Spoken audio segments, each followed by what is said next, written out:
in the chat. Um, I'm going to go ahead and get started. I'm going to introduce myself and this webinar. So welcome to the introduction to the grant cycle. We're so excited to have Elevate with us to talk about the grant cycle. My name is Lisa Galbraith. I'm the Marketing Communications Manager here at Mighty Cause. Before I hand it off to Eric and Elevate, just a couple of housekeeping and informational things about Mighty Cause. If you are not familiar with Mighty Cause, you're brand new to Mighty Cause, just some background about us. We've been in the nonprofit space for a long time, since 2006. We're a year-round fundraising platform, and we provide the technology for giving events such as Colorado Gives Day, North Texas Giving Day, but we also are a year-round fundraising platform where we provide fundraising tools for organizations, and those tools include peer-to-peer fundraising, integrations, analytics, etc. So just before we jump in, a couple of housekeeping things, because I'm going to throw it over to Eric in just a second. This webinar is being recorded. You will be sent a copy of the slide deck and a recording of this webinar afterwards in a follow-up email. If you're interested in learning about Mighty Cause, or you want to schedule a chat with Elevate or learn more about Elevate, there's going to be a post-webinar survey as well as a follow-up email. So you can add your information there or follow up with us. And then lastly, we do have a webinar coming up in April about spring fundraising success that you can join in. All right, so I'm so excited to introduce Eric from Elevate, and I'll let him kind of introduce himself, and I'll stop sharing. Thank you, Lisa. And hi, everybody. We're gonna pass the screen sharing baton real quick. So let me make sure that I can get my slides up so we can see. So I'm gonna hit share here. And Lisa, if you can give me a thumbs up if that looks good. Yep, you're great. Awesome. Excellent. Well, thank you very much, everybody, for joining us today. I'm very excited to spend the next hour and a half or so chatting with all of you, sharing some information about Elevate's work, about our work to support nonprofits in securing grants and to build their grant programs.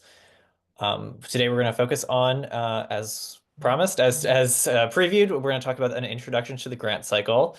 And so let's go ahead and dive into it. As a quick update from introduction for myself, my name is Eric Spiak. I am the Associate Vice President of Specialized Grant Services at Elevate.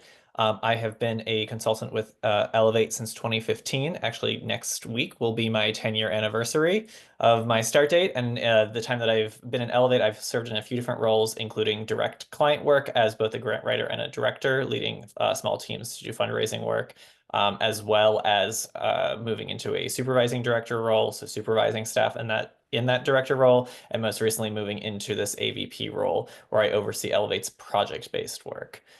That work includes a variety of different types of engagements that are designed to be short-term partnerships with nonprofit organizations that are looking to sort of answer a specific need within the fundraising space.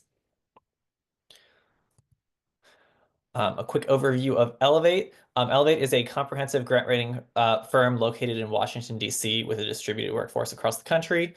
We partner with nonprofits to build and run their grant programs. We currently have a staff of about 85 and are working with 80 different clients in a retainer-based model. And we see that model as an option to support organizations through a comprehensive writing and strategy support. And that comes in a variety of different options. For organizations at sort of the beginning of the journey for grant program development, we offer what we call our Grants Accelerator Project Suite that includes short project-based engagements that are designed for those organizations just getting started. That could include a strategic assessment and developing recommendations, doing prospecting work to identify potential funding leads, and then or a landscape analysis to get a better sense of what the funding landscape looks like. We also offer our core service, which is called our comprehensive grant writing services.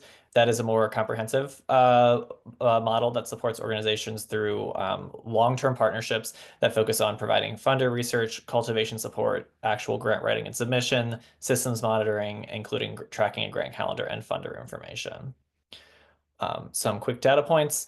In 2024, we worked with 143 different organizations and submitted more than 3,000 LOIs, proposals, and reports. We, as a result, helped to secure more than $130 million in grant funding. And also, as a fun milestone in 2024, we hit our milestone of raising our 1 billionth, excuse me, dollar for our clients.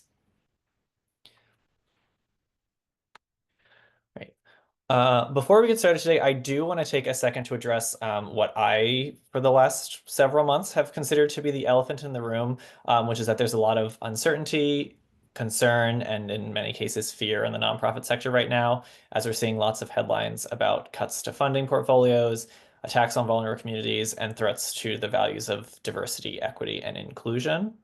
And so given the likely reduction in funding that is like potentially coming from the federal government, we've definitely heard from a lot of organizations that they're focusing more now on their private foundation prospects to support their work. So with all that said, I'm really glad that you are all here. This presentation was developed in a more, I guess, precedented time. But I still think that all of the planning, the strategy, and the best practices that we're going to talk through today are going to continue to be key to navigating the challenges that we're facing as a sector.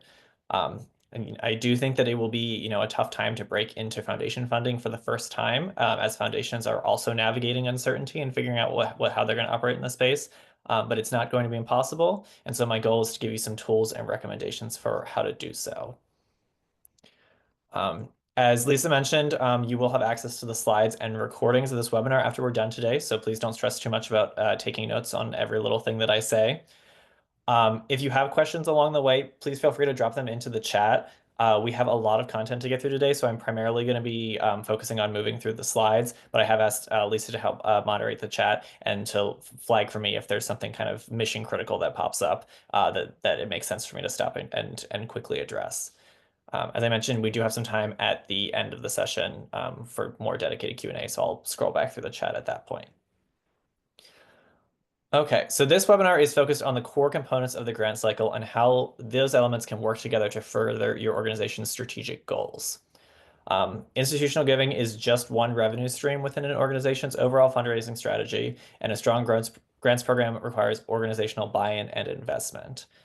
So that said, regardless of the size or experience levels of your team, the components of the grant cycle can be leveraged to create a strategically informed and sustainable foundation for your grant activities. The goal of that is to really make sure that you're getting the most out of your efforts. So today we'll cover a brief overview of the basics, and specifically thinking about what the difference between grant writing and a grant program is, why that matters. Then we'll go ahead and dig into the different pillars of a grants program, those different elements, and we'll talk about the essential aims of each of those elements and how they all work together.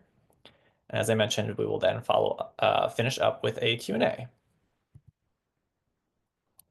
So as we're going through this, I am sure that what you will be thinking about is how you can apply this information, this structure to your own work. And so I would say that the most important thing to consider is how your grants program, just like any other program within your organization, fits into your broader strategic goals, how it furthers your mission, how it increases your impact, and how it's based in genuine relationship with and responsiveness to your stakeholders. So with that in mind, by the end of the session, our learning goals are that you're going to be able to identify the pillars of a strong grants program within your own programming. And you'll be able to know the goal of each of these activities and how they relate to each other. You'll also be able to identify the strengths and weaknesses within your current grants program as it relates to your strategy. Moving on from there, you'll be able to approach your grants program and fundraising strategy with a plan that's based in goals that are both reasonable and aligned with your organization's goals. And you'll be able to identify the systems that help you to measure and articulate how funds increase your organization's impact. And lastly, you'll hopefully pick up some new grant systems, tips or tools, or other strategies to help evaluate your existing systems to help make your grant writing process run more smoothly. I will be sharing a variety of tools and resources that are similar to the systems we use here. Those will also will include some templates and resources in the follow-up email that you'll receive. Right. Now let's take a closer look at what a grant program is and why a grant program matters. I will flag at the beginning here that grant writing is an essential component of a grants program, unsurprisingly. But deciding to take the time to build out a grants program will help you to really elevate your grant writing efforts. So what's the difference here? Why does this matter? At Elevate, we think about grant writing as the act of developing and submitting a grant proposal. This process is time consuming. It involves a lot of different steps and a lot of people, and it is sufficiently complex to need some robust tracking all on its own just for the thought about how to submit a grant proposal.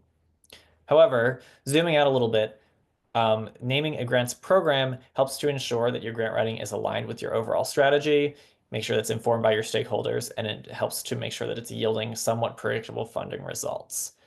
So building a grants program includes the ongoing effort to find well-aligned prospects, to build relationships with your funders, to write and submit grants, to track your deadlines, and to report on your impact to funders. As to think about it another way, we like to say that grant writing is like following a recipe in that it focuses on preparing a single meal, hopefully making it good. And in comparison, having a grants program at your organization is like knowing how to cook. It means that you know the best grocery stores in town. You're able to properly stock your kitchen. You know a lot of different recipes, and have the know-how to try new recipes. And you have a set system or schedule that fits with your lifestyle or your abilities or your capacity.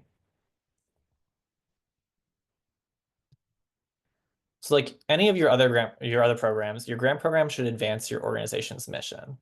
So that means that it should support your nonprofit's existing programs or your organizational goals.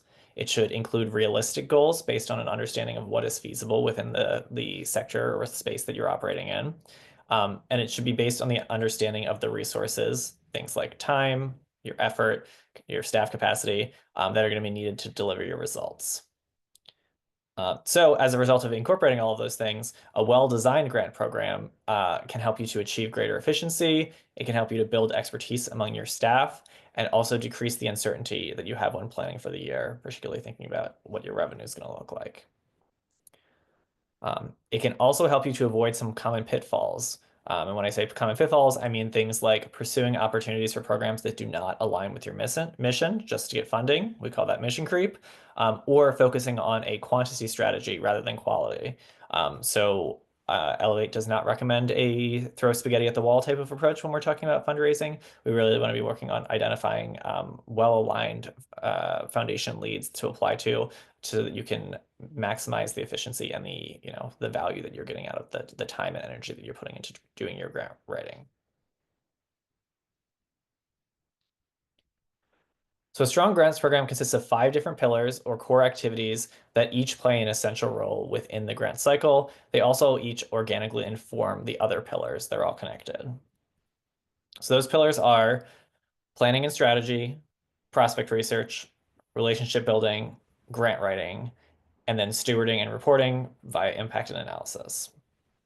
A common challenge that I see come up for people is that it's pretty easy to get caught up in seeing grant writing as the main goal or the main outcome of a grants program. And as a result, that can put you in a position where you're thinking that writing a perfect proposal is all that it takes to succeed in fundraising and in securing funds. But in reality, the strength of your grant writing, the likelihood of receiving an award, and the long-term rewards of a grant are also connected to each other aspect of the grant cycle. And each of those aspects of the grant cycle can help you to ensure that every facet of your grants work is focused on the real main goal, which is ensuring that you can secure the support to achieve your mission, to increase your impact, and to be sustainable for those you serve long term. All right, now we're going to take a closer look at each of the pieces of the grant cycle and go through them one by one. First up is planning and strategy. Planning and strategy phase of the grant cycle helps you to identify what types of prospects you want to find. It helps you to set reasonable fundraising goals, and it helps to align your goals with your organization's strategic plan. So during this phase, you're going to examine your organization's desired impact. This should hopefully align with the outcomes that your programs are measuring, and also look at the landscape of funding opportunities and your peers to gain a well-informed and objective understanding of what makes your organization unique, as well as what your relative strengths and weaknesses are in the eyes of funders. The goal here is that when you understand your organization's identity and you can articulate its impact, then you can start to narrow the field of opportunity. Once you've narrowed that field and you're ready to identify and contact only the most strategic funders, your time is better spent. And when you understand the field of funding opportunities that are aligned with your organization, you can develop a better understanding of the maximum revenue that you can expect to achieve through institutional funders. And then it opens up the space for you to identify or create new opportunities, which you might not have otherwise seen if you're looking at a gigantic field.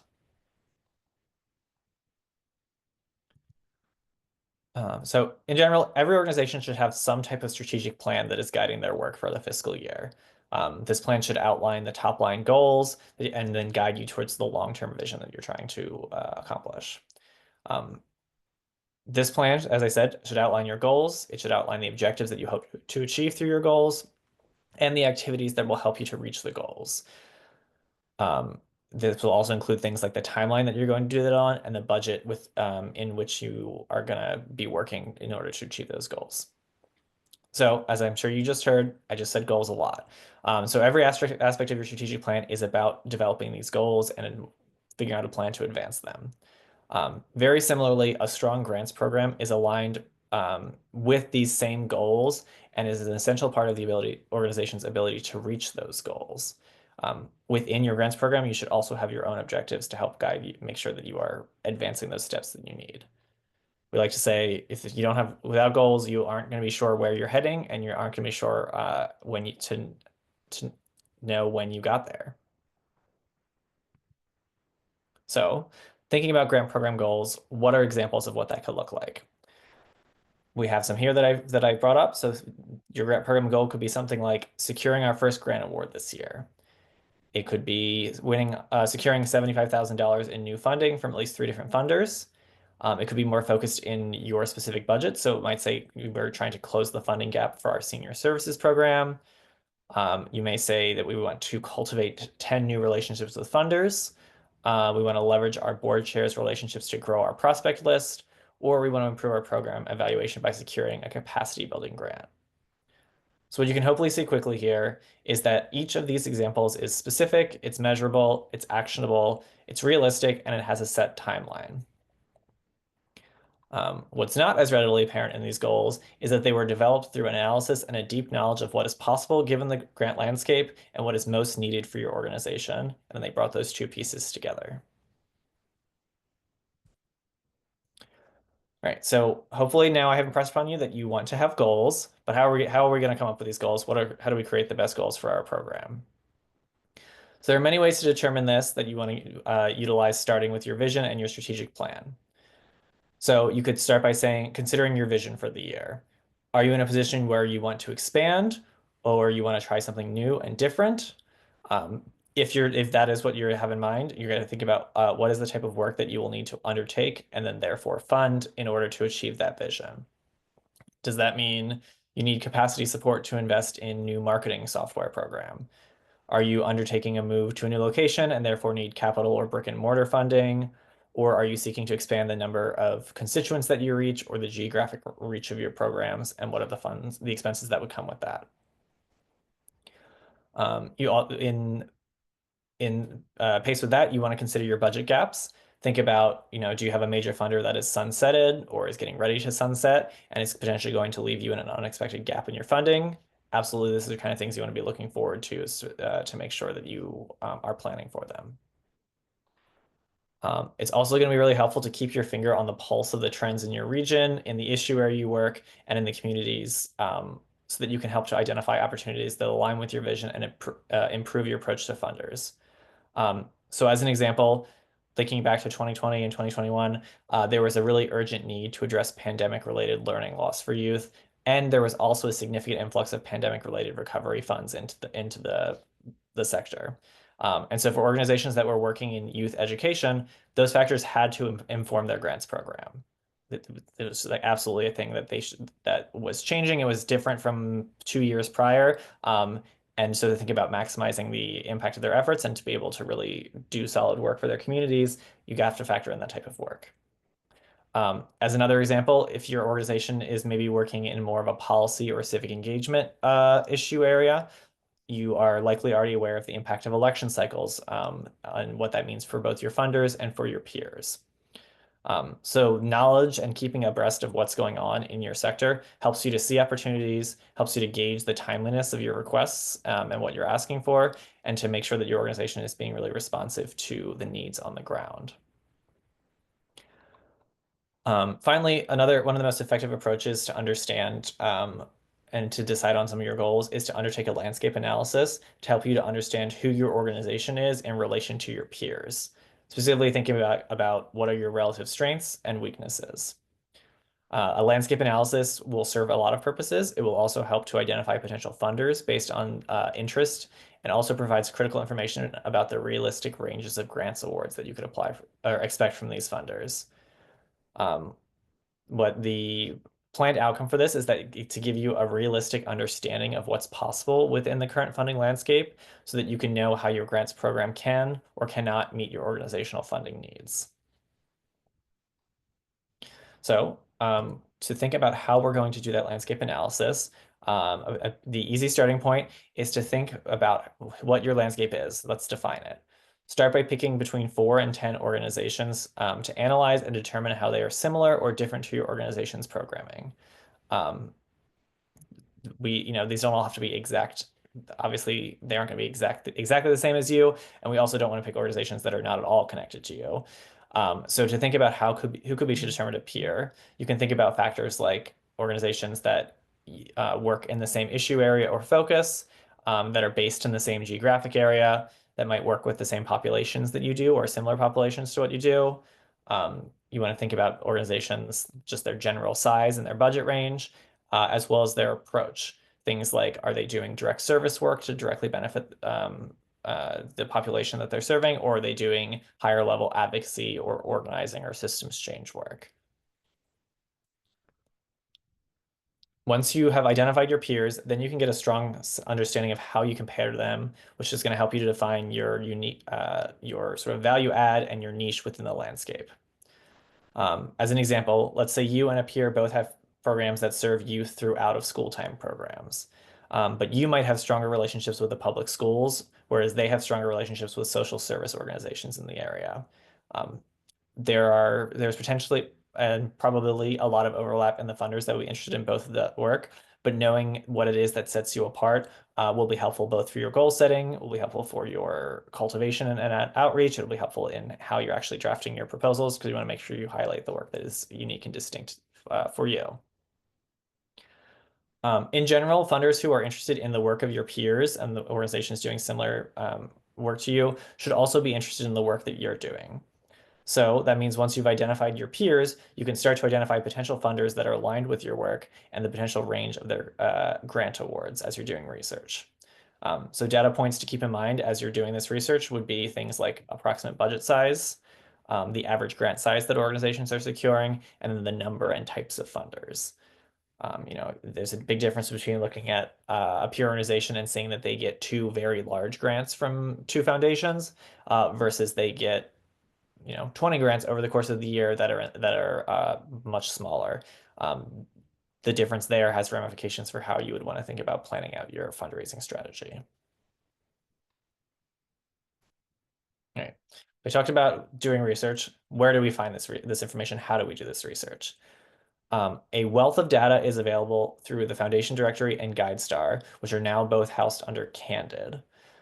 These are really, really beneficial and helpful databases that provide information on Foundation Directory provides information on the foundations that are registered in the United States, whereas GuideStar provides information on the nonprofits that are registered in the United States. Both of these are available for a fee. There's a fee associated with membership, but they can also be accessed for free at many public libraries or at a variety of different partner organizations. If you check out the Candid website, there's a locator that can help you find locations where you can visit a physical site and gain access to these resources.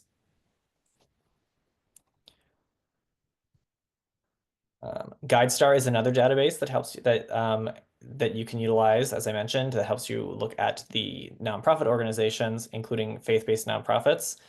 This might not give you a perfect picture of your peers' finances, but definitely can help you get access to things like 990s, where you can find information on who is supporting these nonprofits, including the foundations that are giving them grants.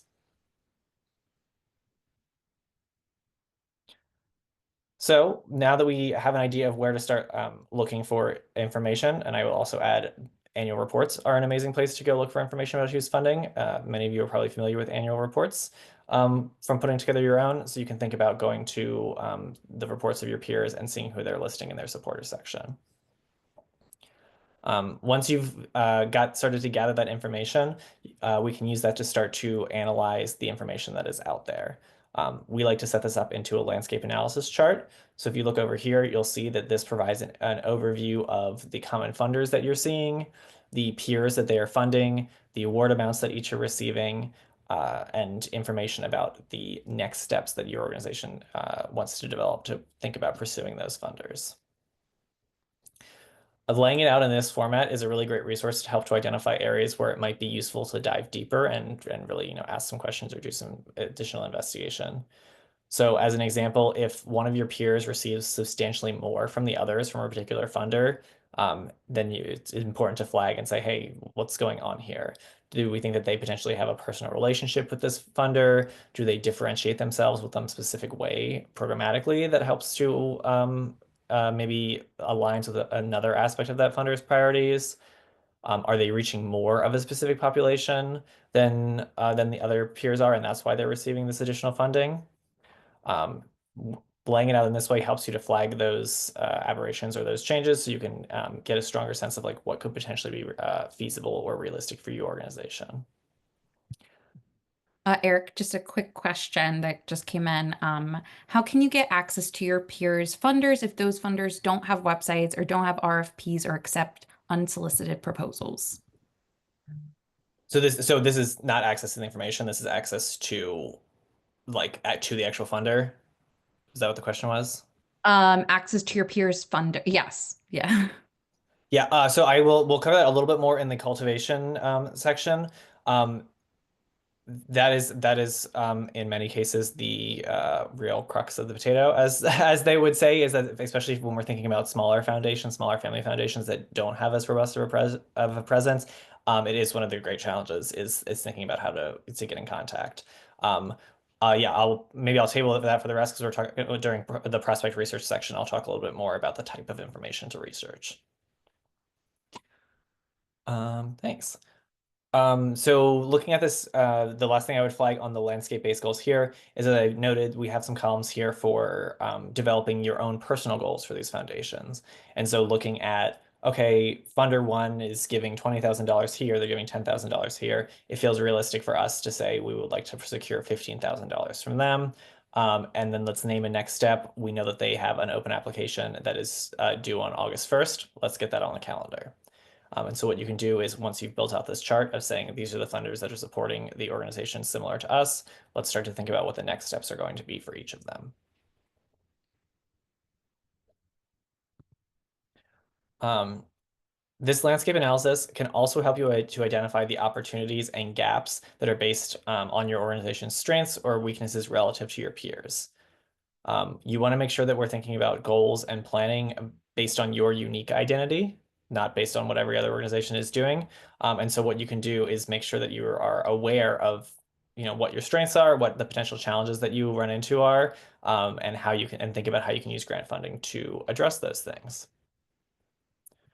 So as an example, let's say you have an organizational strength that is your adult workforce development programming serves more people, and those people have a greater need than many of our peers. That's absolutely something you would want to highlight in your fundraising. So potentially your grant program goal would be to renew existing workforce development grants and also pursue at least 2 new large grants for this program. You're taking what you're already doing really well and saying we want to highlight that and we want to be able to expand it so that we can continue to grow the successful work. Similarly, a goal that builds upon that strength could be to secure public funding for our adult workforce development programming for the city for the first time and explore at least 2 state grants in this work. So you may say, yeah, now we have an established track record of doing this with foundation grants. We think we're ready to go to the state and apply for some of their workforce development opportunities. On the flip side, if you are an organization that knows that you have a programmatic organizational challenge, you could think about looking for grant funding to help to address that challenge. So in this example, we say our youth mentoring program does not stand out among our peers. Maybe what we can say is that's our grant program goal is to secure a capacity building grant that's going to help to improve this program design and the evaluation so that we can set ourselves apart and make sure that what we're doing is unique and distinctive in some way.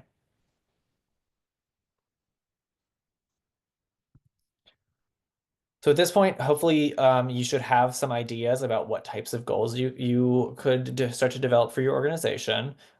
Once you have a clearer sense of those goals, you want to make sure that you are grounding them in any unknowns, outstanding questions, or other organizational needs. So as some things just to keep in mind as you're doing this, consider the risks of, are we de-emphasizing a traditionally important source of funding? Are you moving away from something that has, like if you're making programmatic changes, or just general fundraising changes, are you moving away from something that has historically supported your organization? And think about, that potentially leads to a gap. How are we going to address that? Are you trying something new and untested? Do you definitely, want to be thinking about being innovative, coming up with new ideas? But does that potentially come with increased expenses or challenges because you need to learn new skills, you need new software or hardware or whatever the thing may be? Um, well, and are you trying to fundraise for a program that doesn't have a proven track record? If that's the case, it's going to color the types of funding that you want to look for. There are some funders that are out there that are interested in new and innovative ideas that might be a little bit more untested. On the flip side, there are some funders out there that are not interested in new ideas and want to be able to see a track record of success. Um, as I've sort of touched upon throughout this so far, I will also note that you want to think about the inputs and resources that are going to be required. So thinking about the investment of time that's going to be necessary to do this kind of work. If you are, for example, setting a goal that says we want to secure 15 new grants over the course of the next year, recognizing that it's a bit of a numbers game and that it's unlikely that you're going to submit 15 new grants and receive all of them, do you have the staff capacity to be doing that, to be submitting, 30 grants in a year, 30 or more grants in a year? Are you saying just this one person working part-time is going to be responsible for doing all of that work? You also want to think about, what are the other resources that you might need outside of people, or as I mentioned, are we thinking about resources in terms of research tools or other things? Just make sure that you are weighing in those other kind of expenses or resources into your plan. The goal here is to use all of these factors to make sure that your fundraising goals are aligned with your total organizational strategy and its capabilities. At the end of this planning process, what we would like to have occur is to be able to set 3 to 5 goals for your grant program for a year. And I think it's important to notice that you don't just want to focus on dollars in this. You want to think holistically about developing goals that will help your organization raise what it needs to sustain or grow its work. And so that means that those goals should be feasible. Is it possible to secure this money from grants alone? The peer landscape analysis is really going to help you to answer that question.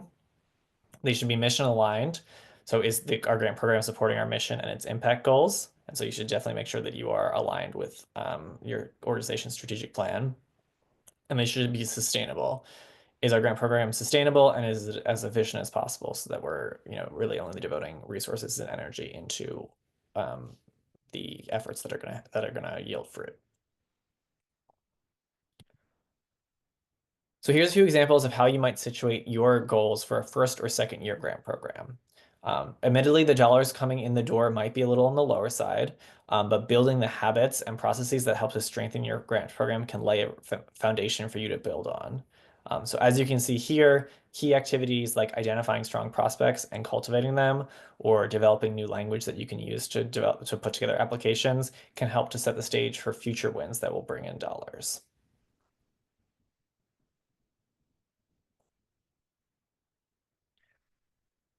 So thinking about how we put all these pieces together, it might be helpful to write down all of the factors that are going into your goal planning.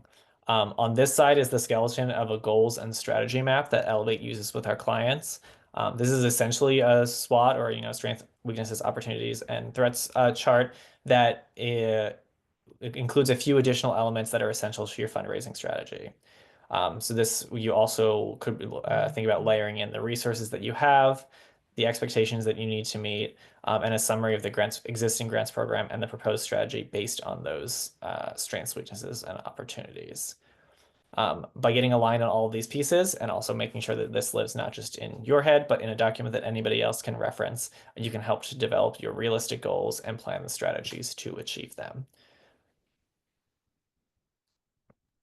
Okay, so now we're going to move on to the second aspect of the grant cycle, which is prospecting. Once you have your goals, it's time to build out a prospect pipeline that is going to support you in advancing progress towards them. Prospect research is the phase in which you will begin building out your list of potential funders. There's a lot of different directions that you can go in with prospecting and with grant applications, and they aren't all right for every organization. And so you want to make sure that you have a clear plan that's going to help you maximize the impact of your time and resources. And by doing this plan at the beginning, that's going to be key to charting your course. All right. So first up, some definitions. A prospect is a potential source of funding.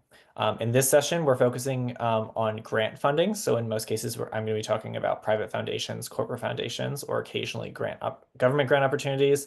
But you can apply, just as a note, you can apply a lot of the principles that we're going to talk about here to other sources of funding like major donors. Prospecting itself is the act of identifying, researching, qualifying, and then determining next steps to pursue funding from prospects. As I mentioned, good prospect research helps to avoid the spaghetti approach to fundraising and helps to make sure that you are implementing good strategy by identifying the right funder for the right program at the right time and in the right way. And so the goal is to be able to check all of those boxes before you've even started thinking about outreach or an application to a funder, because you don't want to waste your time putting together a whole application and sending it in kind of ill-informed, and then they come back and say this isn't, at all aligned with what it is that we support. So now that you're ready to begin your prospect research because you've have helped to develop your grant goals, and now you're saying we want to find prospects that help us further those, you want to start by solidifying your understanding of your organization and its needs. Obviously, you're fundraising for something, so keep those goals that you developed handy.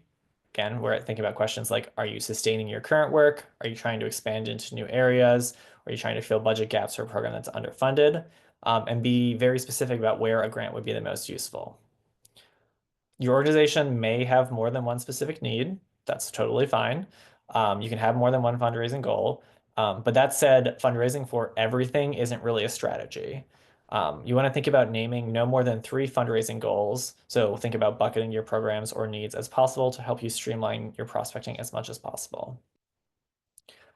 So once you've clarified what kind of funding you're looking for, then it's time to start to refine and build your criteria for that funding. So this is where you can start to develop a little bit of a wish list that I have laid out on the slide here. So thinking about what size grant award is going to be worth the investment of your time and will make an impact on your programming. Similarly, what type of capacity do you have to submit grant applications and manage awards? As I noted, if one person is going to be managing grant work part-time, it's not going to be an effective uh, practice to build a strategy that depends on sending out 10 to 15 different applications a month. And now, since you have already clarified what your organization's strengths and/or unique value proposition is through our landscape analysis, it's time to think about how you would name that for a funder. You want to think about what words or a funder might use to describe the work that you're doing. Start to list those out. Then think about who on your team would be best positioned to help make that case. We're going to dig into that more in the cultivation section, but it's really helpful to keep in mind at the start of your process. All right. Now, as I've sort of implied already, I'm going to go on the record saying that more prospects is not always better. You definitely do want to work on building a list, but the point of prospecting and doing good prospect research is to build a curated list of strong prospects, not 10 pages of long shots. Recognizing that not every nonprofit should apply for every type of funding, and that's just a reality of how you need to be building out your plans. So as an example, some funders may be hyper-focused on 1 or 2 specific measurable outcomes. And if your organization doesn't have the ability to document those metrics, it's probably not a good idea to think about pursuing funding from that source. Similarly, if a funder wants to fund direct service work, as I mentioned, or work that is directly supporting participants or individuals experiencing challenges, they might not be interested in upstream work that you're doing that's focusing on changing systems to address inequity, even if the issue area is technically the same.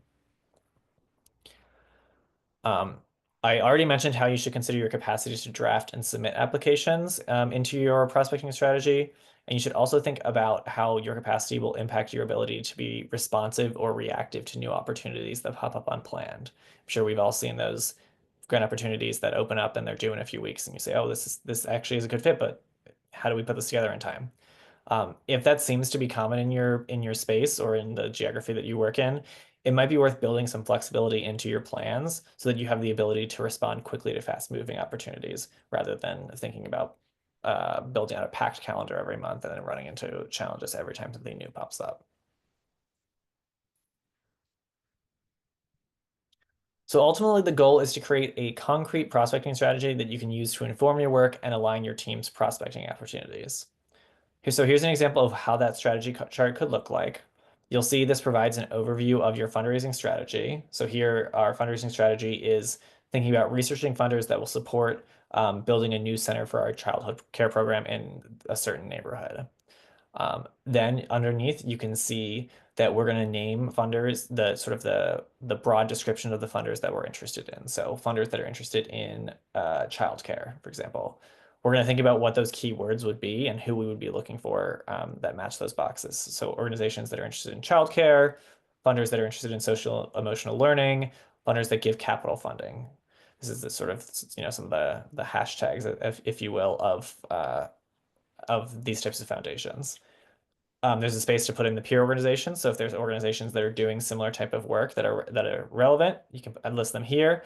And then you can start to think about from that peer research, are there specific funders whose names have popped up as being interested in this work?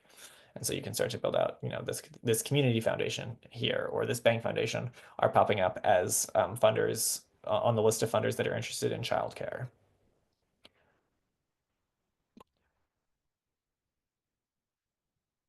All right, so now that you know what types of organizations you want to add to your pipeline of potential new funders, it's time to go out and start finding them.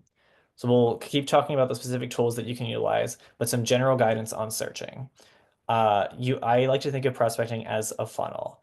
You want to start by gathering a big list of leads and then winnow down that big list to a group and a short list of well-aligned prospects. So if when you're doing that, you want to go ahead and start broad. Make use of the keywords you've already compiled that best capture your work and are used by different types of funders and your peers. A lot of these strategies will apply if we're using the funding databases that I mentioned, but they can also be really helpful at a high level for like Google searches or other free services to look around. So start by thinking about all your possible issue areas that you work in. And so that might be, education and early or education very broadly. It might be high school graduation. It might be college enrollment. Thinking about both all the possible words that could apply to the work that you're doing. Um, Drill that down a little bit more and think about all the program areas that you work on. And so if that is in-school tutoring versus out-of-school time versus mentoring or whatever the case may be, pull out those different pieces and try to run some searches with each of these different keywords. Different foundations use different words to describe their work, and you want to start by casting the widest net possible and catching everything that you can. Also think about well-known and large grant makers in your area. I'm sure everybody knows the names of some of the larger foundations in their space. And while they might be a little bit of white whales, you want to go ahead and make sure that you're capturing them on the list to get them going through your qualification process. Again, we're going to talk about that landscape analysis. You've already looked into your peers. You've looked into who is funding them. So make sure that those foundations are making it onto your long list of initial starting point funders.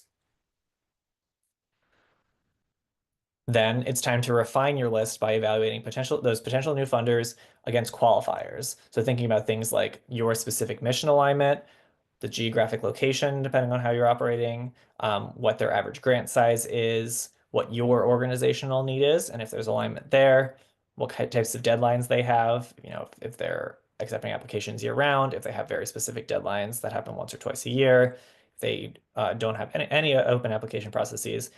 These are all lenses to look through and say, is this funder a good fit for what we need? Look for specific eligibility requirements. These are generally a lot more cut and dry because it's going to be things like organizational budget size, potentially like the specific geographic range where an organization is working, having multiple years of audits or finances ready to go, having 501(c)(3) designation in almost all cases. So make sure that you are checking all the boxes on general eligibility. Um, Also, and then lastly, look at their previous grantees. Look at that list and say, are these organizations that are similar to us, that are doing work that, that is related to the work that we're doing? Are we comparable? There may be some other qualifiers that are really important to your organization or programming, so absolutely incorporate those as necessary. So we have already highlighted the Foundation Center as a rich resource for funder research. I would also do a shout out for GrantStation. GrantStation is another great tool that provides up-to-date overviews of grant opportunities, provides in-depth background on funders, as well as forward-looking analysis on the funding landscape. I will also give a shout out to GrantStation. They provide a ton of webinars on different topics, and so are a great resource to keep in touch with.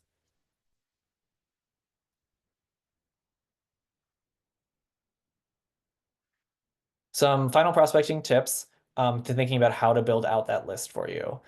You can definitely start by building a network, including joining working groups, listservs, and attending events in your area. This is a great way to at the very least, hear about the names of funders and see notifications about potential funding opportunities, and to get all of that kind of sent towards you rather than you having to go search it out.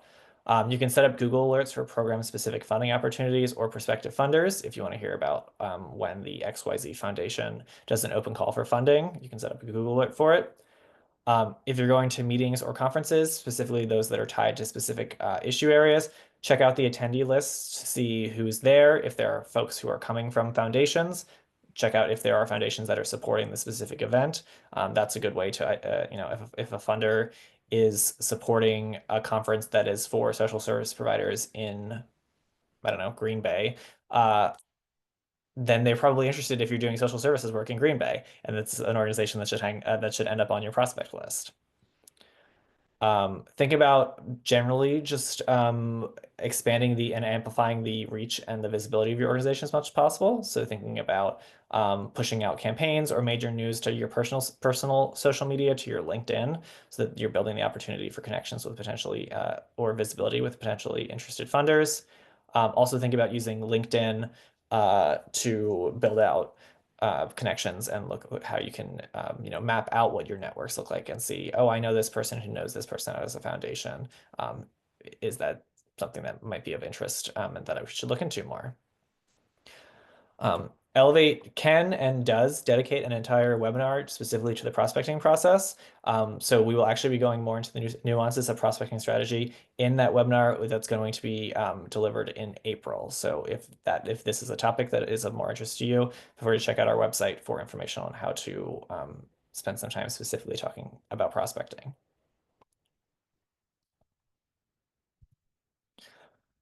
So as you narrow down your prospects to the most strategic new potential funders, in many cases, what this looks like for me is starting with your big list and then doing a kind of a yellow, red, green analysis of the funders based on a high level overview of their website, pushing the red ones off entirely, saving the yellow ones for potentially when you have a little bit more time, and then looking at the green ones and saying, great, these look like they are good fits. Now let's do some more detailed research. What that means is we want to use some in-depth prospect research to identify some of the key information that we would need to think about approaching a funder. That's things like who are we asking who are we reaching out to at the foundation? How much are we going to be asking for for a grant award? When are we going to be able to do that? And what is the process for securing funding? Gathering this information is designed to help start you on the right foot as you're building relationships with new funders through cultivation. So to track and share that relevant information, it is our strong, strong, strong recommendation that you make a research summary for each good prospect. This research summary might include information like the funder's contact information, who the staff and board members are, what their giving priorities are, a quick summary of where you're aligned with those priorities, information on the past grantees and the amounts that those awards were, when the years that those awards happened, and then any application details like deadlines or specifications that are going to be included in that application.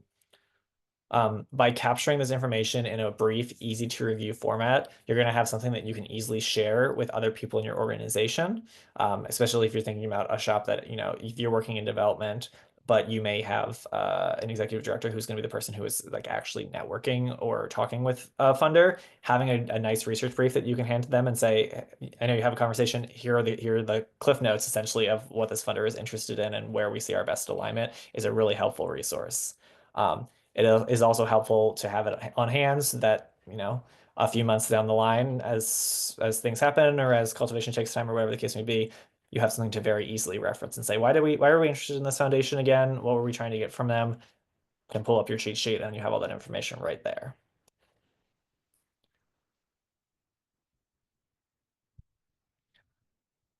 Another benefit of having a small pipeline of well-aligned prospective funders is that it allows you to more effectively forecast the likely funding that your grants program might secure. Once you outline your potential funders, based on your planning work, your prospecting work, and your identification of who are our strongest potential for funders, you can identify the best amount to request from each funder and determine your probability of winning a grant based on factors such as grant history and alignment. Utilizing all these factors, you can start to project a rough calculation of the likely revenue of your entire pipeline.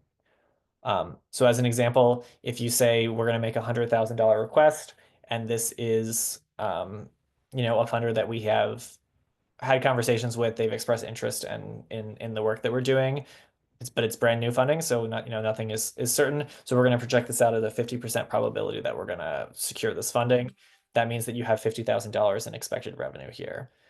By building out this across a number of different prospects and across a number of different potential applications, you can start to run the numbers to think about what is realistic to expect for our to secure for this year. This forecasting can help you plan for the uncertainty of losing grants that you didn't expect to lose, and also in cases where you win grants where you did not expect to win. If this aspect is particularly interesting to you, I will spotlight a blog post that Elevate's CEO wrote a few years ago that goes more in depth on preparing a forecast. This blog post also includes a full guide to forecasting and has a downloadable template so that you can kind of plug in your own information.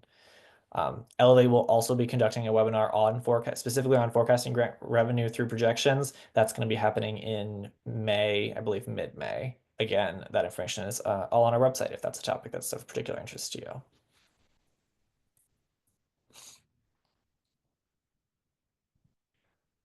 Okay, so the next step we're going to move into is building relationships. The prospect research helps you to identify the points of alignments that are going to support you in building new relationships with potential funders. In most cases, before we ever write a grant letter of inquiry or a proposal, there are several key steps that are going to help set you up for success. You want to be able to do some cultivation work that is informed by your prospect research. And in order to do that, it's critical to have a basic understanding of the funder, what they're interested in supporting, and any questions that you want to ask before you start to cultivate. Then, once you understand what you want to pitch and who you want to pitch it to, and how they are aligned with you, that's when it's time to start thinking about cultivation and outreach. All right. Some more definitions here. We define cultivation as the process of building relationships with your funders and with your potential funders. Related, but not quite the exact same, is stewardship, which is the process of maintaining relationships with funders after you've received funding. These two elements of the grant cycle are related, but they have some unique characteristics, and we're going to talk about them a little bit later in the presentation. To take a quick step backwards, I like to always keep in mind the fact that fundraising is not 100% about money. Fundraising is about our values. It's about the issues and people that we care about and our hopes for them for the future. So keeping that in mind and thinking about why we cultivate is a nice handy little reminder that in Greek, the word philanthropy literally means for love of humanity. So while that end goal of fundraising is obviously money, it's not the starting point. Instead, you want to think about engaging people in a conversation about their values and their priorities and specifically thinking about the overlap between your values and your priorities as an organization. Keeping this in mind can help you to develop an authentic relationship with the funder and learn how to relate to the decision makers here. No matter what your background or training, this is absolutely something that you can do, and it's something likely that you already know how to do. So with this in mind, let's think about who you're going to cultivate a relationship with.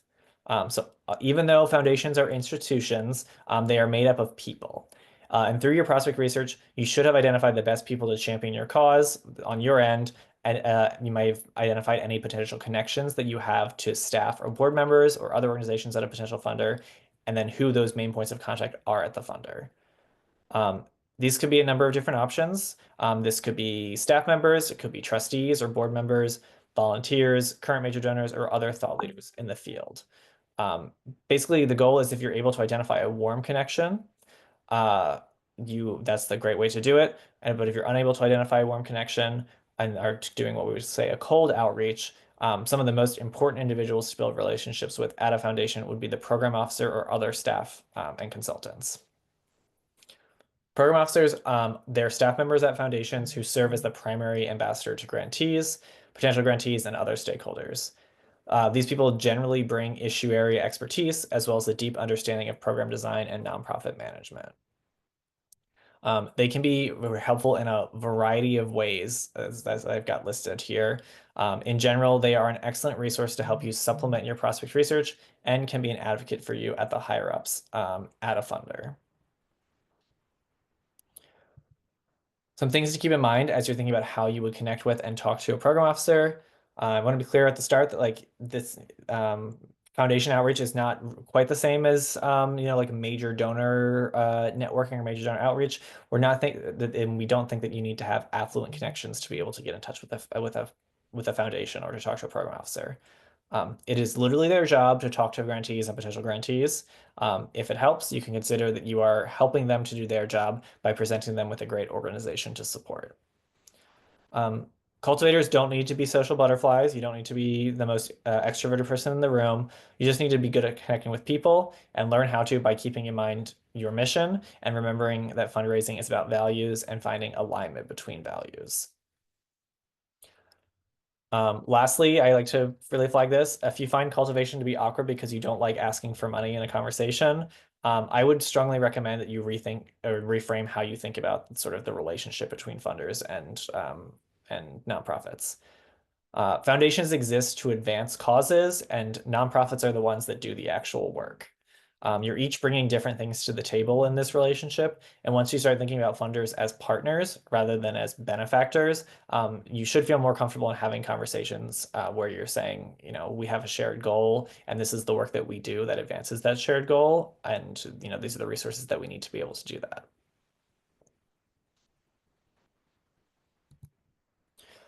So thinking about some of the best ways to kick off and maintain some cultivation.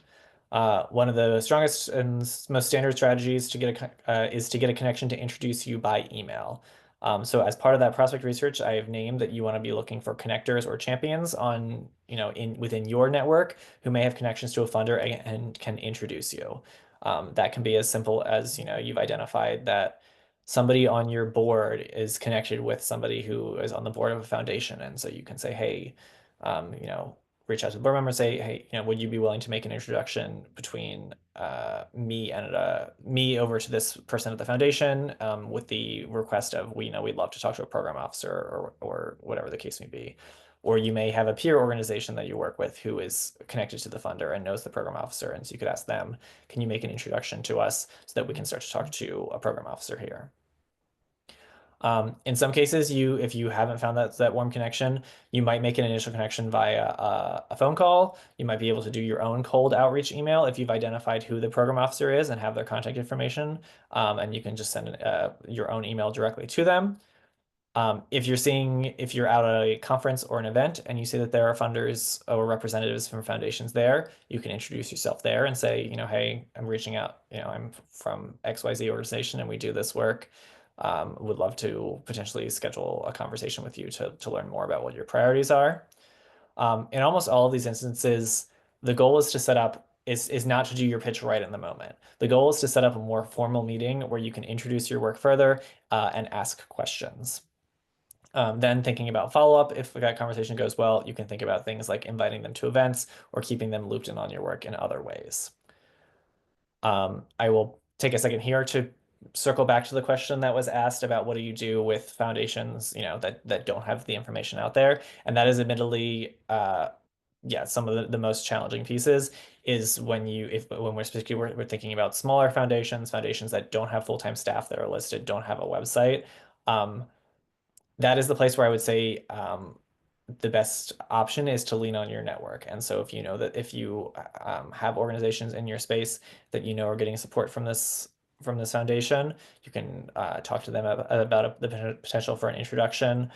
You can do some real investigative digging to work on identifying who the trustees at a foundation are and what their sort of like what their contact status is. Thinking about potentially doing some cold outreach there, as long as it's not, something too invasive, like showing up at their front door or whatever the case may be.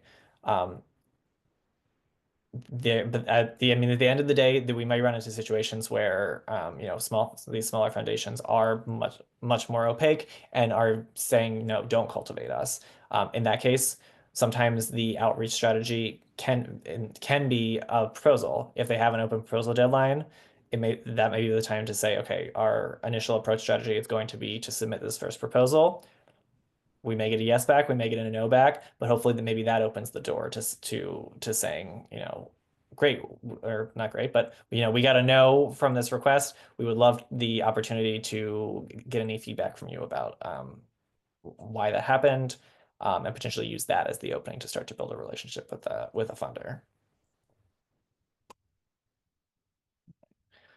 So moving on to some outreach tips for reaching out to funders. When you're reaching out, we're not sending a full proposal. We're not sending the entirety of a grant request, and we're not writing an entire novella that is introducing every aspect of your organization to this funder. Fully going to own that it can be tough to know what to write, and it can be kind of disheartening if it feels like your outreach is disappearing into a black hole. So let's think about so here are some tips that can help to increase your odds of setting up a meeting. Start building a relationship. First, you want to be straightforward, intentional, and concise. When we're talking about cultivation email, I'm generally thinking 3 to 4 paragraphs that are sharing the information, the high level information about your organization, what you do, where you see the overlap with the funder's interest, and what you would like to do as a next step. To that end, you want your recipient to know kind of what the action or the request that you're making is. In most cases, that's going to be, would love to set up a conversation so that we can, discuss this further, or, would love to get your guidance or insight on what we could or should include in an application for your upcoming deadline, whatever the case may be. You want to include a relevant and specific subject line that introduces yourself. Include some space for you to follow up and say, I'll follow up to this email, or would love to schedule a call, or I can follow up with a phone call if I don't hear from you, wherever the case may be. Also include some information about like when your planned follow-up is going to be, as well as your contact information, obviously, so that they can get back a hold of you if they would like to. In most cases, our recommendation is to send some type of outreach and not to be afraid to follow up to 3 times, which can admittedly be a little intimidating. But again, keep in mind that we're talking about program officers whose job it is to talk to funders or to potential grantees. They are potentially very busy. And so the goal is to be pleasantly persistent, follow up a few times and see if the first one doesn't land, maybe think about changing your strategy from email to phone call or vice versa, or whatever the case may be. In our best case scenario, once you have connected with a funder, you now have the opportunity to develop an authentic relationship and the responsibility to maintain that relationship. So personally, I like to go into every meeting or conversation with a funder with a plan, thinking about what specifically are you hoping to achieve during that meeting. In most cases, cultivation is more about listening than it is about pitching. As you build your relationship with the funder, you're essentially collaborating to craft a request together, as you hear what they're interested in and share what the work that you're doing that aligns in that interest. So what that can look like is listening to a funder in the meetings, sharing information about your program or cause, and then responding to questions or things that they might come up with. It can include providing follow-up to a meeting throughout the year or updates on your work. I've definitely seen examples of organizations that have a cultivation conversation that goes well. The funder says, where we are in our grant cycle right now is not inviting applications or whatever the case may be, but would love to keep updated about your work. And so on a, I don't know, quarterly basis or something like that, you can just check in with them, let them know what you're up to, share any exciting wins, that kind of thing, just kind of keep that relationship going. In many cases, this is more of a medium to a long-term game. It could also look like, in some cases, becoming a resource or a go-to person for that funder.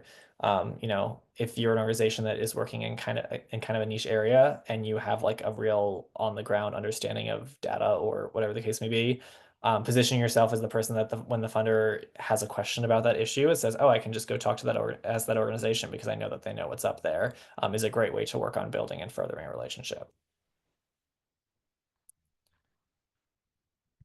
All right. Last round of cultivation tips is that you want to make time for cultivation. It can be challenging, and I know very personally that sometimes it can be the thing that is very easily to push down on your to-do list.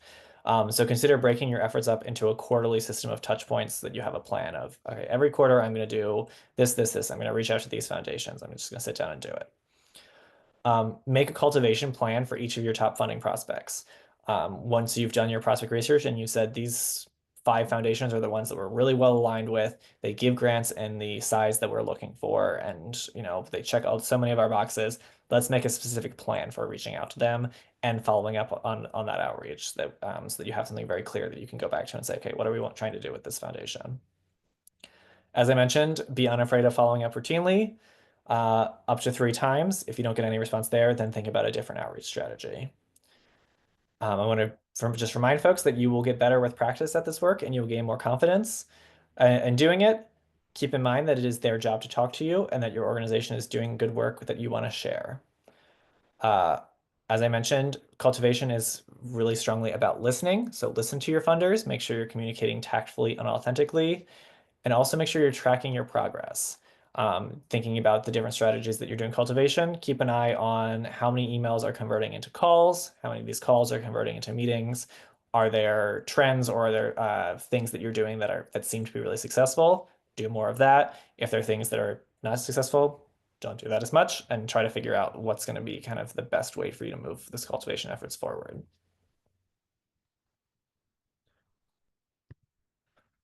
Right. So building relationships, as I mentioned, does take time. So in addition to just being strategic about how, when, and with what you're approaching potential funders, it will likely take several attempts at outreach and several subsequent conversations before you're in a position where a funder is saying, "Great, we would love to invite you to submit an application here."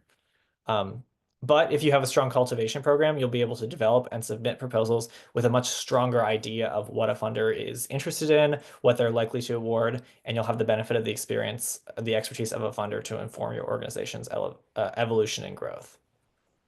What we like to do to help to track that information is build a cultivation chart. There's a chart here that you can see builds on your prospecting pipeline and includes the next steps that were taken or that you plan to take as part of your relationship building efforts. So in this example, we want to be invited to submit a proposal in September. And so just history of the relationship here is that we reached out to Mr. So-and-so in April of 2022. He was at the same conference as us in February of 2023. And so what we would like to do next is schedule a meeting so that we can try to have a conversation in advance of that September proposal deadline. Okay. Next up is our actual grant writing and development. We will stay at a high level for this conversation, but Elevate has additional resources and webinars that you can reference if you would like to really dig into the details about grant writing. So in most cases, your grant writing or proposal development will be informed by conversations you've had with funders, either your current funders or your prospective funders. And that being said, in some cases, as we mentioned, there are funders who discourage cultivation or who have open applications that you can just apply to. You may choose to submit a grant proposal that's informed solely by the research you were able to gather during prospecting. Generally, most foundation decision makers want to know similar information. They're interested in your organizational overview, your leadership, the purpose of your request, the target population you work with, what partnerships you have, what your work plan is, how you evaluate, what your results are, how you evaluate them, and then your sustainability. This information is helping them to understand the full picture of an organization and to make decisions about where their resources will have the best impact. Writing for foundations is different than writing an appeal letter. As I mentioned, we do want to appeal to their values, but a grant proposal isn't a pull at the heartstrings type of document or solicitation. Instead, a grant proposal should clearly make the case for what the problem is, what you plan to do about it, and why you're the best organization to do that work. So thinking about what type of information funders are looking for. A lot of this boils down to funders wanting to know that their funding will advance the goals that you both share. So they're looking for projects that have an impact, recognizing that this can look different in different situations. Some programs may focus on reaching as many students as possible, while others will engage fewer people but have a deeper impact for each of those individuals. And so you want to know what type of program you're writing for and highlighting it and highlight the strength and the alignment there. Again, this comes back to having strong prospect research, so you're very clear on what it is that your funder is interested in. Funders will also want to know that you understand the population that you're working with or benefiting. Part of that will be including data that demonstrates need, but that should be complemented by evidence that you have on-the-ground familiarity with the issue or population.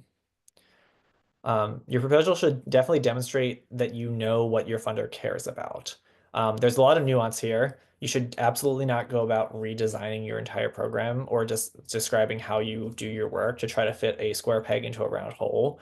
But you should definitely look for opportunities to mirror back the language they use to describe their priorities in a way that is authentic to your work.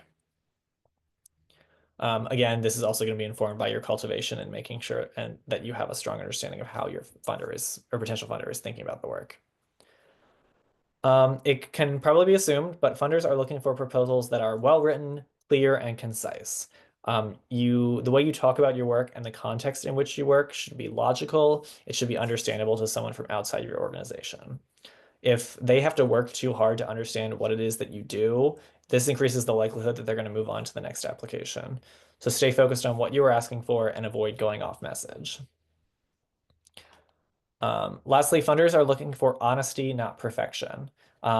This does not mean that you should air all of your dirty laundry in a grant proposal, but you should be candid and direct about the challenges that you're facing or the risks assumed in the work and your plans to overcome them. Right. So as I mentioned, Elevate has written a lot of grants over the years, so we have plenty of tips on how to make your process as smooth as possible. First, we would recommend setting up program goals, activities, and a budget at the beginning of the year or your fiscal year. This way, you aren't trying to come up with something from scratch for every proposal you put together, and you don't need to report on a different set of metrics or financials for every award. Next, developing a case statement or standardized language for each program that you update 1 or 2 times per year. This way, you will always have a starting point that is relatively recent, and you'll have good material that you can go to and pull from when you're trying to put together an application. Organization is absolutely key in smooth grant writing. You can save yourself a ton of headaches by making sure that you have a good system for keeping things organized. As an example, we use V1, V2, etc. for clear version control when we're saving documents and keep folders that organize documents by funder and then year so that you can easily identify the materials that went to a funder. This includes your attachments, it includes your budgets, and you will absolutely thank yourself when it comes time to write a report and you can quickly go into a folder and see the budget you submitted, see all of the documentation that went to your funder. You also want to keep track of your correspondence with your funders. Save copies of emails so that they aren't only living in someone's inbox. Just like having a clear sense of what communication has happened with the funder is really helpful when you're trying to go back and sort of piece some things together. Lastly, hold on to your submission evidence. Just in case there's some issue, we always make sure to take a screenshot of the submission confirmation page with a timestamp or hold on to a mailing receipt so that in case something gets lost, in case there's some glitch, you can go back to a funder and say, hey, this was submitted. We have, our screenshot here. We'd be happy to reshare the information with you.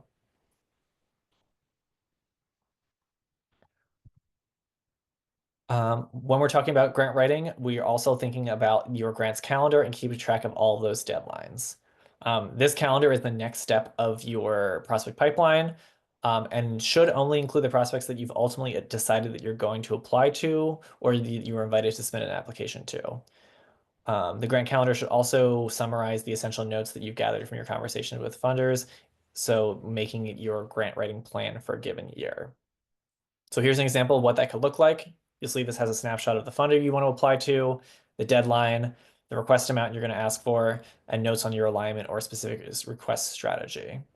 At this point, I can hopefully you can see how this flows from the earlier steps in the process, as doing solid research during prospecting helps you to easily summarize these key details. I would strongly recommend only utilizing your calendar to track the funders or funding opportunities that you are like very likely to apply to, instead of building a giant list of maybes. If you have too many maybe deadlines on a calendar, you're going to have a calendar that is cluttered that you can't really act on, or that is like too hard to read, which makes it not very useful. So keep those maybes, keep those the potential ones in your prospect tracker until you've done the research to properly qualify them and are sure that you want to move forward with a proposal.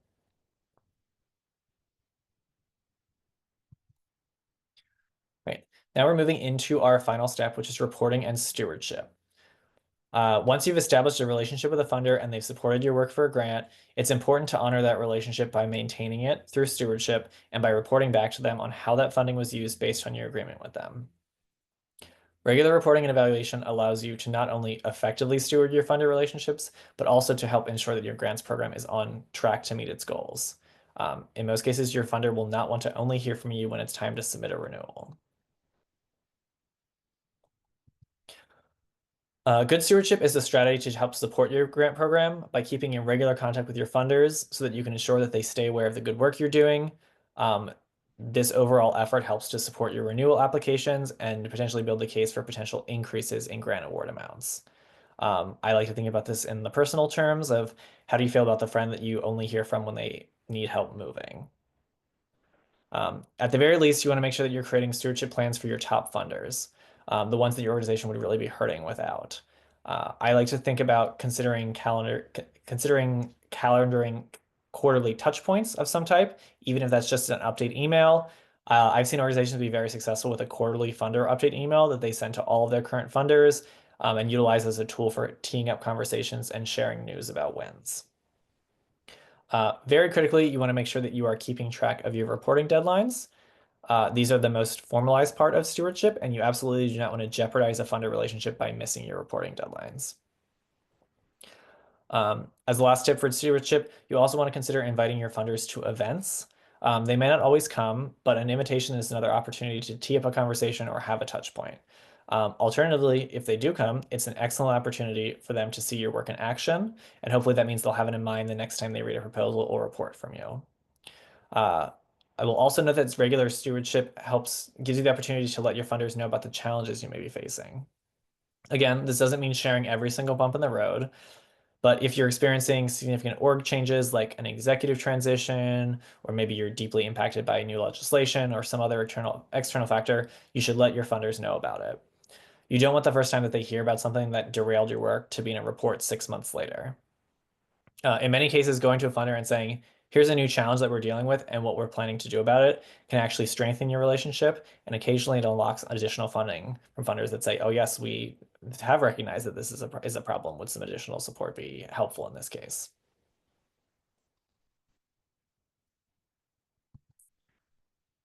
So here's an example of another tool that we use, our sample stewardship plan that you can build out for each funder, so that you have a calendar of touch points, including informal updates, invites to events, and required reports. You can also plan to touch base in advance of submitting a renewal request, which will give you helpful insight into any changes in their priorities or strategies that you should incorporate into your request.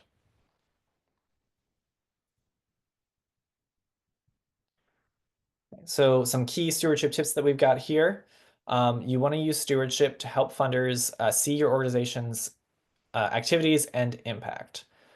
Share updates on your achievements, on your awards, on new projects. Send them invitations to events, activities, or briefings. Communicate progress on your work and challenges that you're facing. So as a potential tip, maybe think about your standard newsletters and personally forward those with a specific note about something you think that they would be interested in, or having a place to make your ask for a meeting in advance of thinking about a renewal funding. Okay. And here we are back at the top of our grant cycle. Once your grant program gets going, you're going to want to regularly assess its success to recalibrate your goals and its activities as needed. Annually and in line with your budgeting work, you should definitely analyze the data for your grant program. Some key metrics that you could include would be things like LOIs and grants submitted, as well as reports submitted, looking at the dollars that you've won, the dollars that you did not win, the pending dollars, and particularly identifying the new dollars that you won, which is one of the strongest indicators of like a growing grants program. You can look at the breakdown of funding for each program to identify if there's, one specific program that is very well funding or funded rather. And if that is the case, you could say, okay, why do we think that is? Is there a strategy here that we should be applying to our other programs that we can be as successful there? Um, think about your cost and your expenses in terms of the resources that you're putting into your grant program and what your and the ROI for the funding that you are receiving as a result. By crunching that data, you can ask yourself some qualitative questions like, did we meet our grant program goals? What do we feel like is working? Are we renewing our key funders and adding new ones to support growth? Are we doing this in a process that is efficient and sustainable? Do we have flexibility for new options, but we're not in a mission creep situation where we're chasing after funding? What do we want to do for next year, and how should our strategy change to achieve that? Right. In addition to these questions, I do like to keep in mind a key industry standard that we find helpful to assess the success of a grant program. This comes from the Standards for Excellence, and which states that a nonprofit's fundraising costs should be reasonable over time, and on average, over a 5-year period, an organization should realize revenues from fundraising that are at least 3 times the amount spent on conducting them. Organizations whose fundraising ratio is less than that 3-to-1 should be able to demonstrate that they are making steady progress towards that goal, or be able to justify why that 3-to-1 ratio is not appropriate for their organization. I think one of the important things to highlight here is that 5-year period time. In basically all cases, grants are a longer term fundraising strategy. And so trying to assess fundraising success in 6 months is unlikely to be effective unless you just happen to secure one large award that, that flips your ROI out of sort of its normal ratio. All right, so we are at the end of the session here, and it looks like I have saved us a little bit of time for questions. So at this point, hopefully, we should feel like we have advanced progress on each of these learning objectives. So understanding the pillars of a strong grants program, how the goals of each of the activity contribute to your strategy, building your skills to connect your planning to fundraising strategy, and picking up some tips for systems, tools, and resources to use to help in your grant writing. So we had some questions there at the webinar that I've collected for you. So the first question is, any tips for first-year nonprofits who just formed or are currently forming and need help with costs? Yes. So I actually had a very similar conversation with a colleague not that long ago. I think one of the things that is admittedly challenging about the grant writing space is that on the spectrum of types of revenue, um, foundations are on the more time intensive and more sophisticated end of that spectrum. In very few cases are we in situations where organizations can like build a relationship with a funder, submit an application, get funding in the span of like 6 months or something like that. So for organizations that are really in that startup phase, in a lot of cases, uh, sort of the traditional grant program strategy is not going to be the first one that I would recommend for like revenue. I would say look at individual donors, look at flexing the connections that you have within your networks, maybe partnerships with other organizations that have a sort of stronger fundraising base. And then as you build up some more sort of evidence of your organization's success, evidence of the work that you're doing, that's going to be the better space to start looking to foundations. And there were a couple of international organizations in this webinar, and one in particular asked, what about international organizations outside of the US? What are the grant opportunities there? Definitely a trickier puzzle. That I will admit that I am not quite as well versed on. Elevate focuses really on nonprofits that have some registration status within the U.S. I know. Hmm, yeah, I'm gonna I might have to pause a little bit on that one. I think that there are similar funding infrastructures in most places, and so thinking about I would probably go back to a recommendation on thinking about, are there partners for organizations that are doing similar work to you? Are there organizations, I know there are plenty of organizations that have like US based, some type of US basis that is doing work internationally. So those would be excellent resources to go to and say, hey, what kind of approaches are you using to fundraise for this work?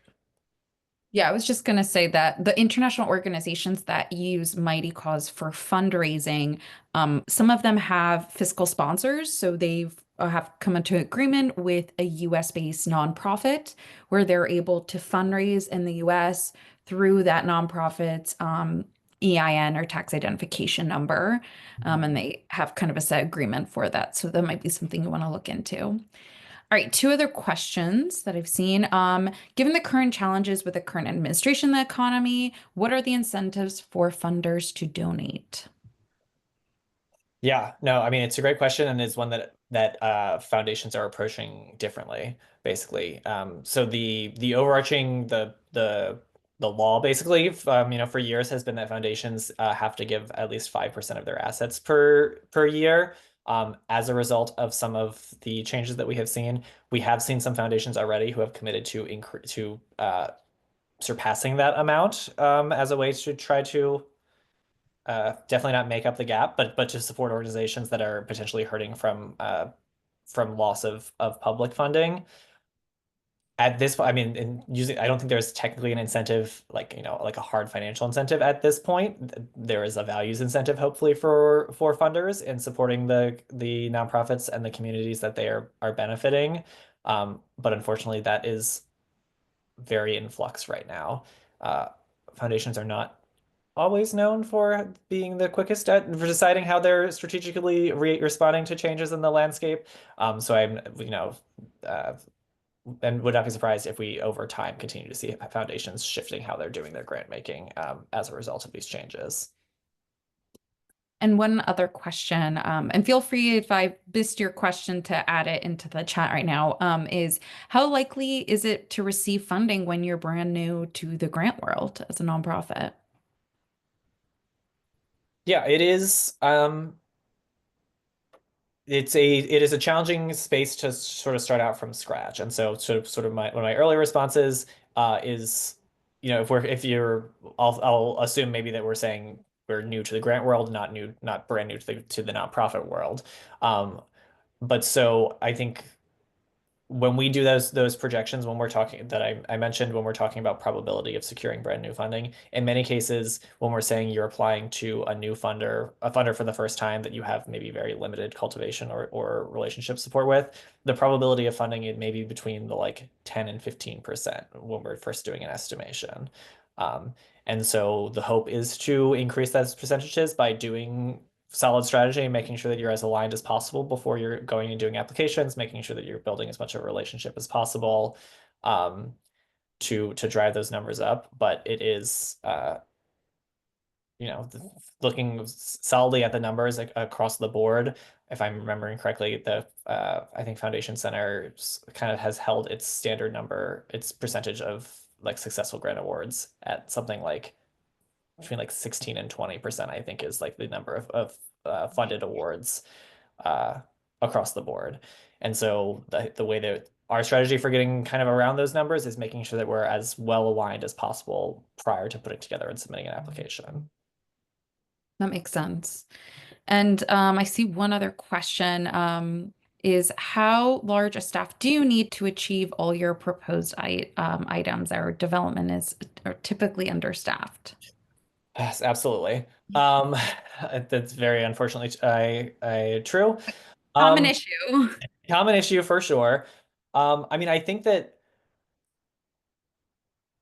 I think that, doing this is accomplishable with a small staff. I think that the thing that it becomes challenging is like the scale of what scale you're trying to do this at. So I think, one person can very much say, okay, I'm going to try to go through these different phases and be really intentional about the things that I'm doing, but they can't do that for 15 foundations a month. So I think a small team is possible to like implement like a really methodical approach to this work, but part of that methodology needs to be like being really critical about and judicious about like, well, how many funders can we do this with?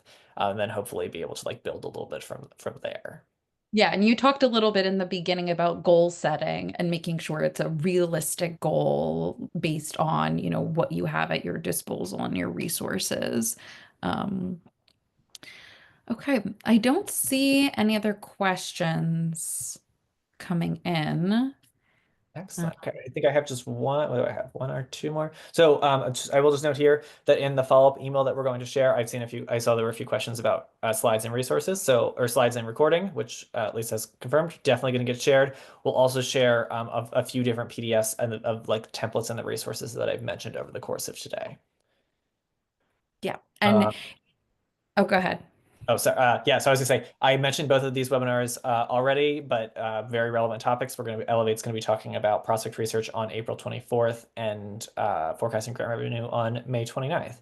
And information for both of those webinars is available on our website. Awesome. Yeah, and if you want to also stay in direct contact with Elevate, here's the contact information, but also in our follow-up survey that will pop up when this webinar ends, there will be a question and you can let us know if you are interested in getting in contact. Awesome. Well, thank you so much, Eric. It looks like it was a lot of people got a lot of great information from this webinar. So I'm so happy to see that this was so helpful for everyone. So thank you so much for joining us. And I hope everyone has a great rest of their day then. All Yes, right. thanks everyone. Bye.